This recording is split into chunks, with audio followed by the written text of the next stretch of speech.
This is Genatset Hayer. A Toast to Armenia with Jano Kabinjian. A comprehensive look at the Armenian culture. Genatset Parluis Inchpeses and Gerner. Hey Chris, how you doing out there, my man? I am great. How are you, Jono? I am doing just fine. Looking forward to our big evening tomorrow night with the show, the movie Aram Aram. Yeah, very exciting. Which will be in St. Louis at our film festival. What theater is that we're going to? Oh, I don't. Gosh, dang it! Yeah, you put me on the spot here. I don't remember now. Oh, I forgot it too. It's in the Loop in St. Louis. I know that. And it's right here, guys. It's right here. For all my St. Louis, Illinois people out there, and Missouri, all over Missouri as well. Tivoli, is that? Did I say that right? Tivoli, Tivoli. Tivoli, yes, it's Tivoli. That's right. I remember now. Tivoli Theater, and that's going to be the film festival. It's right in the Loop on Delmar. 6:45 p.m. Saturday. And that's November 14th, and that's going to have Aram Aram, 6:45. I'd love to see all you guys out there.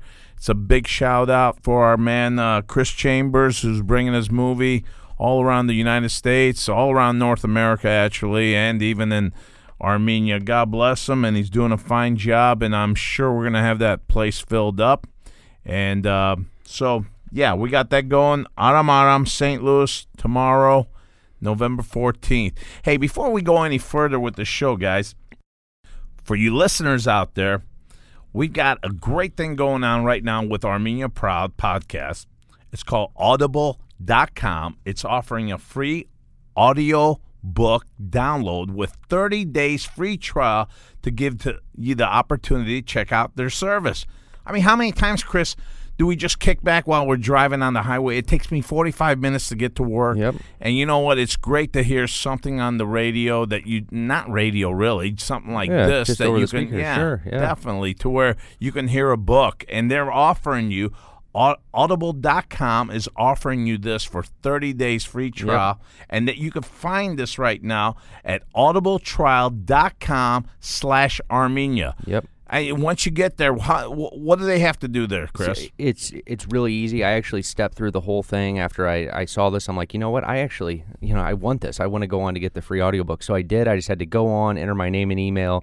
You don't really have to put anything else in. It takes you right through. You select your free audiobook, you download it, and within a few minutes you've got it on the car and you're listening. And you know what? With over 180,000 titles to choose from, yep, you could catch us on your iPhones, Android, Kindle, or on your MP3 player. Yeah, I mean, that's in the car, anywhere you want. So anywhere. Yep. That's just great. That's just great. It's good stuff. Well, now let's get to our guest out here. I tell you, I'm really honored to have this guy on our show because, I'll get to that in a minute.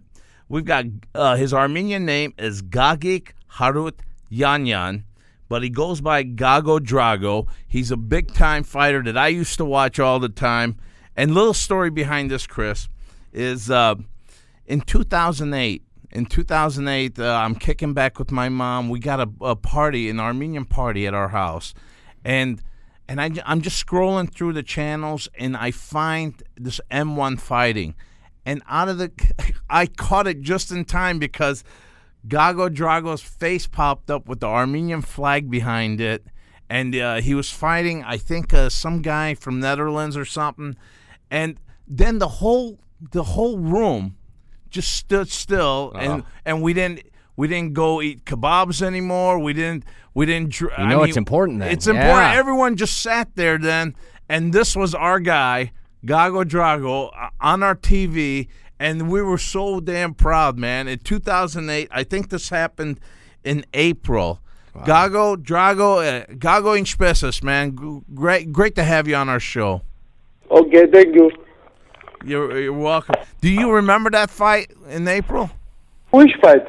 You had a fight in I don't know if this was live or whatever, but it was in Amsterdam, and it was in April time, and Man, you came out. You came out. I mean, this guy, this guy looked like Mike Tyson of Armenia. I mean, he looked cut. He looked chiseled. His arms busting out. He got a tattoo with a cross. I mean, I loved seeing this guy. He had a ring around the arm. I said, man, he's got. I hope he does good. And sure enough, he did. He kicked this guy's ass. That's what we like to hear. You remember it now? Not every year I fought in the Amsterdam Arena, and it was almost every time in April or May. So I'm not sure, which one. But each fight the whole audience going crazy, and it's nice. Yeah, well, it was definitely something great to watch, and I got to tell you, just on a different note, my mom enjoyed it that day so much, and the following year, well, she passed away. But it was so good for her to smile and enjoy, and she got up clapping. It was like another son of hers fighting on TV. So we're very proud of you, and that's how I remember you, my friend. So I said I'd love to have you on our show. You've had over 74 fights that you've won. That's incredible number. You know that? That's 74 fights. Thank you. He's won, Chris. I mean that's a lifetime of fighting. That's like 3 lifetimes of fighting. Yeah. So what do you got going now, Gago? What are you out doing now? I'm giving all around the world seminars. Teaching seminars, and I'm also teaching here in Holland a couple of gyms. 2-3 gyms. I'm teaching everywhere, and not only in Holland but all over the world. They invite me for seminars, and it's nice, It's beautiful. That's beautiful. And your type of fighting, when I noticed it, I mean, you just come straight forward. It's no nothing. Of course. No, it's no rocket science or anything with you. I mean, you're coming after the guy, and your kicks. My God, man! I mean, it's like a lawnmower cutting grass. It is so fast. It's unbelievable, Chris. When you seen this guy kick, it's like a fan going, a helicopter. It's beautiful. So when did you start fighting, Gago? I started fighting 2000, 15 years ago. 15. You were 15. Yeah. Well, that's really young. How did you get involved in this? At school, I fought every day. And after school, I fought every day, and the most of time they kick my ass. They kicked your ass, and you said, let me use this productively one time. And I thought, you know what? I gonna to learn Thai boxing, and I will kick you as back. You're gonna win. That was the reason I started training. Now you moved at a young age to Netherlands. What brought that on? I mean, you're in Armenia, and I did a little background thing. The whole Nagorno-Karabakh, the Artsakh fighting. How did that make you guys move to the Netherlands? Yeah, life. So for better future, you go to Europe for work and this kind of thing, Yeah. And once you got to Netherlands, it was all focus, and I'm going to start fighting and so forth, right? Yes, of course. Now, you started at 15. Was these professional fights at that age, or was it just training? And No, professional fights. All it was some professional fights. They allowed that in Europe, that a 15-year-old kid. I mean, did you lie about your age? Not anymore. But in the 2000 it was normal. It was normal then, huh? Wow. Yeah. At 15, Chris, can you believe that? 15-year-old? No, that would never happen today, especially in the States or in Europe. What was your favorite place to fight at? What country? Japan, yes, Japan. How do they treat you guys differently in Japan than other countries? You know what? In Japan, they treat you like you are a superstar. Well, that's right. That's great. So Japan is the best place to fight at as an M1 fighter. For me, yes. Okay, that makes sense because in Japan they take that fighting very seriously. Of course. Yeah. And now you got are you married? I'm married. I have children. Of course. Yeah. I'm a family man. I seen the picture on your Facebook. You have your beautiful little girl and she's about my daughter's age. What is she? 4 or 5 years old? She turned 3 today. 3 today. Happy birthday. Yeah. What's her name? Thank you. What's her first name? Michelle. Michelle, happy birthday from a Toast to Armenia show here. Thank you. Very happy. Is it tough? Is it tough being a fighter? I know you're on the downswing right now to where you're giving seminars and so forth, but for fighters out there, is it tough to become a family man and a fighter? Is it tough living that style? Not so much. I mean, you have to do the family stuff. You have to take care of the kids and so forth, and plus, of course. And plus, you have to do a 100% of training for a big fight. So it doesn't get in the way of things for either side. Yeah, what can I say? No, you just work it. A little bit. Yeah. I thought so. Is there any one particular fighter that you fought with, or you've seen and you go, my God, I really respect the way this guy fights? Yes, of course. Masato, the hero of Japan. I seen that fight. That fight, and I thought you were coming at him. I would have definitely given you the split decision. Yeah. But he's a great fighter, and it was nice to fight with him, and I did everything, and so it was nice. You did, definitely. So definitely your fighting career is can we say it's at a halt now? You've reached your pinnacle. You've done everything that you're supposed to do, and now you're just giving seminars, right? I can say our fighting career is about 90% finished. Yeah. And you know what? Yeah. A lot of these fighters seem to take it a little bit longer and longer, and it shows on them every time they fight. So maybe you're getting out at the good time too, because you definitely, again, 74 fights that you've won. That's a lot of wins in your time, and a lot of years that went by too. So it's definitely good that you're getting out on top here. Gago, it's been great having you on our show. Thank you. No problem. And no problem. And is there anything out there that people can find you? And if they want a seminar in Armenia, in Russia, I mean, we're all over around the world. If they want to reach out to you and find you, how can they do that? Is there a .com? Can they find you on the? They can find me on my social media. I've for that I have Facebook and Instagram, so they can message me about seminars. There is no problem. Yeah, and all of his information will all be in the description also of the show. Okay, all right, that's great. All right, Gago, I will let you get back to your birthday party. Tell Michelle happy birthday from us, and thank you for being on our show. Thank you, no problem. Thank you. All right, take care, my friend. Take care, bye.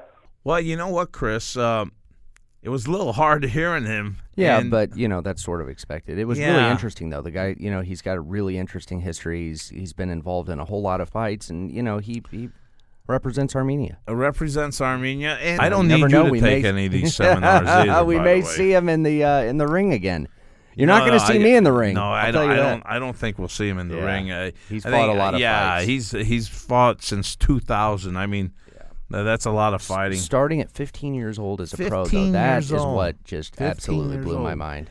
And his Armenian name, Gagik Harut Yanyan. So that's and then he became Gago Drago, and the way I remember him vividly, man, it was the whole living room stood still and everyone focused in on that TV, and I just looked at my mom, and she had a beautiful smile on her face, and I remember my mom dying the following year, 2009, but I brought up to her that fight, and I said, and this was after operation and everything, and I said, hey, Mom, you remember when we kicked back and we watched that Armenian fighter? And she just smiled and she goes, yeah, it was great, John. So, you know, I know he doesn't remember little stuff like that because he's won 74 fights, but little stuff like that goes a long way for people that love their nationality, love their culture and everything. So, say, folks, if you like the show, give us some love here. The next time you're going to buy something on Amazon. Armenians love stuff on Amazon. I know my friends buy stuff there all the time. Before you go out there on your website, check out ours at armeniaproud.com and click on the Amazon banner. It doesn't cost you anything, but we get credit for referral, and it helps us keep our show on the air. I mean, we're really pushing the show to be on the air here so we could have great guests like Gago Drago. And well, yeah, and the good thing is there isn't really anything extra that you have to do. It's just anytime you're going to shop on Amazon, head to our website first, hit the banner, and that's all you got to do.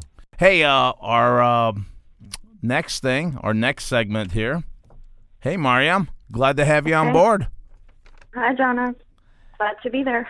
And Mariam's got something for us to look into this weekend in the kitchen. And what do you got for us, Mariam?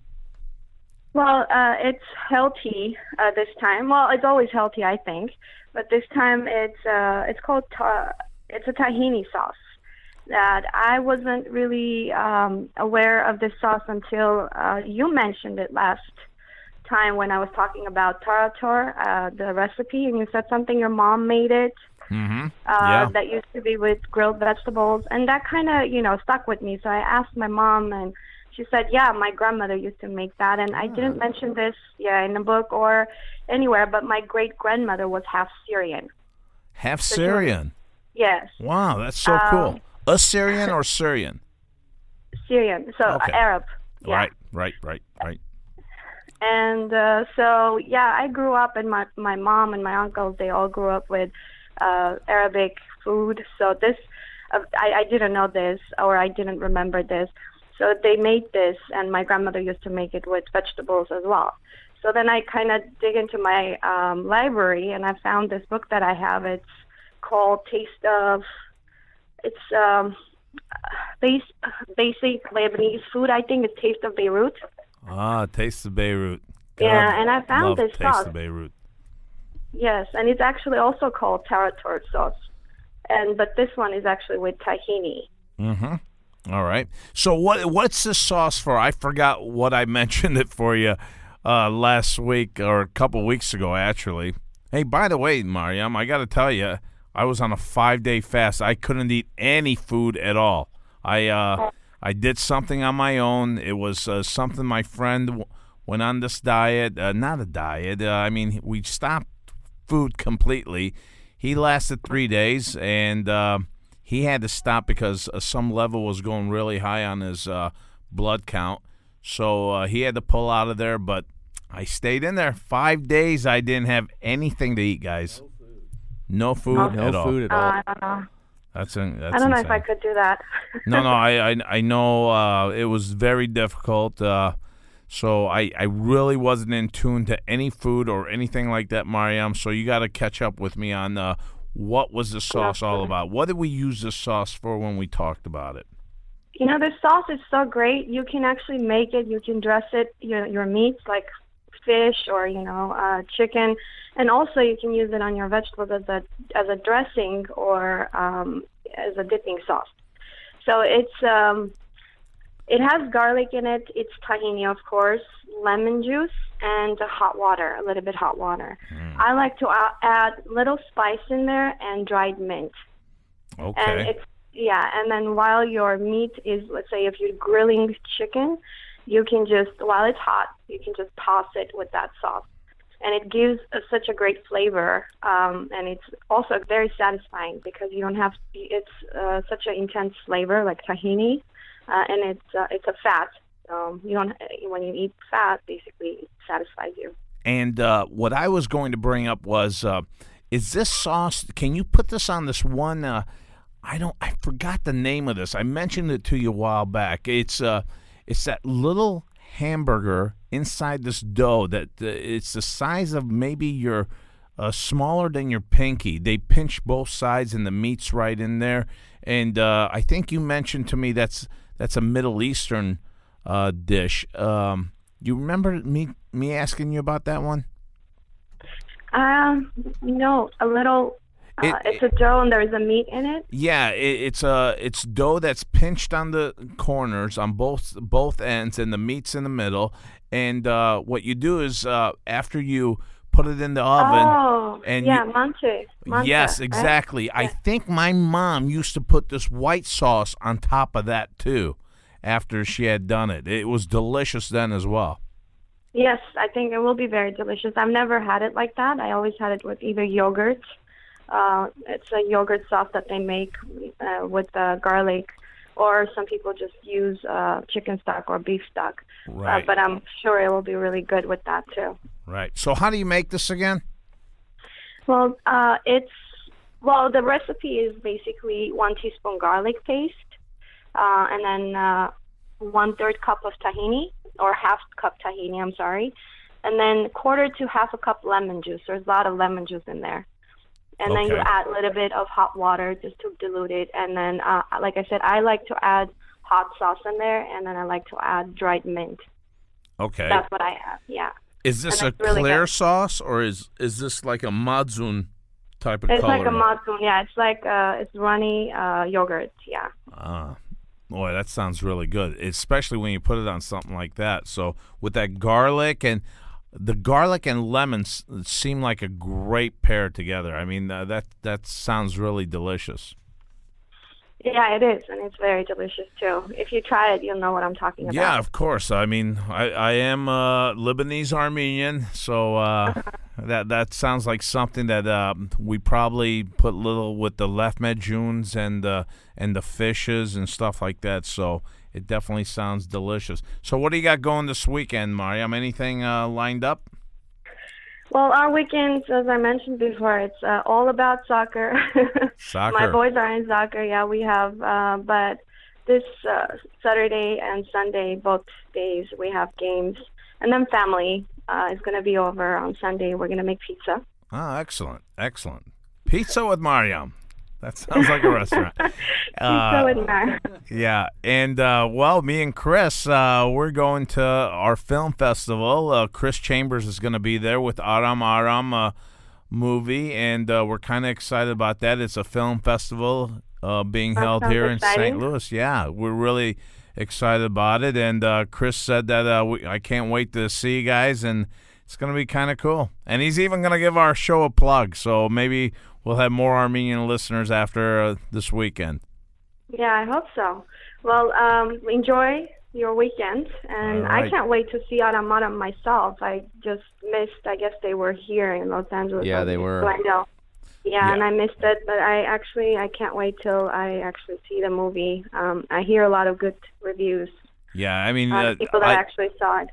And the thing about that is the whole cast being practically Armenian. Now that's and they're speaking in our Armenian, English, and so forth. It's definitely something to look forward to. And the kid he said is only like 8 to 12 years old. I mean, yeah, something wow. really young. And he found them basically from nowhere. And the kid's really good. So anyway, we're going to be supporting Chris Chambers, and Mariam's going to be a soccer mom this weekend. Yep. So, folks, hey, before we go, though, hey, Chris, you got something to let our people know? Yeah, I just want to remind everyone, anything that you want to buy on Amazon, you can help the show a lot by, before you shop on Amazon, head over to our website and hit the Amazon link on the right-hand side of the page. There's a big thing over there that says Support Armenia Proud, and it has an image of the Amazon logo. Hit that before you shop on Amazon. That's all you have to do. It'll head you straight over to the Amazon homepage, and you shop from there. You don't have to do anything else. That helps support the show. Can't beat that, guys. So that's our show for this weekend. We'll have something great for you guys next week. And from Jono and Chris, have a great weekend. Get not so tired. Kishet buddy. Tune in next week for another episode of Get not so tired. A Toast to Armenia with Jono Kabenjian. You can find the show online at www.armeniaproud.com or download and subscribe on iTunes or Stitcher for Android.